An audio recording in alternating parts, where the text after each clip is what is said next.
Четирите партии подписнички на договорот од Пржино, во присуство на експерти од ОПСЕ, граѓанските организации Мост и Цивил, како и представници на Министерството за правда, ги отворија прашањата за подобрување на изборниот процес.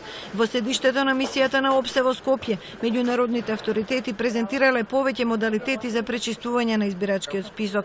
Меѓу нив се предлозите за активно регистрирање на гласачите пред изборите или теренска проверка. Оваа работна група треба да го уреди статусот и обврските на Државната изборна комисија. Поречиси 2 часа, никој од актерите на оваа средба не сакаше да појасни што точно се дискутирало, какви биле конкретните предлози, дали се прифатливи за нив, дали може да послужат како основа за некаков договор и дали воопшто на повидок е решение.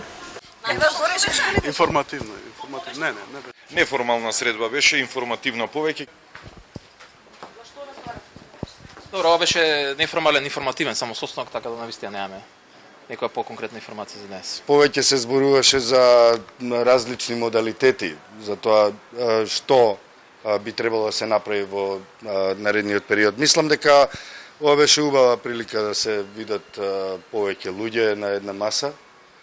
Меѓутоа не би можел да кажам повеќе, не само заради тоа што земавме обврска, да не зборуваме во детали, но и заради тоа што немаше некој посебен резултат кој може да се соопшти. Ова е прв состанок на работната група со присуство на сите 4 партии, проширен со домашни и меѓународни наблюдувачи на изборите, како и делегација од Министерството за правда, кој треба да ги изработи измените на изборниот законник. Пред 2 дена имаше најава за ваква средба, но таа не се одржа.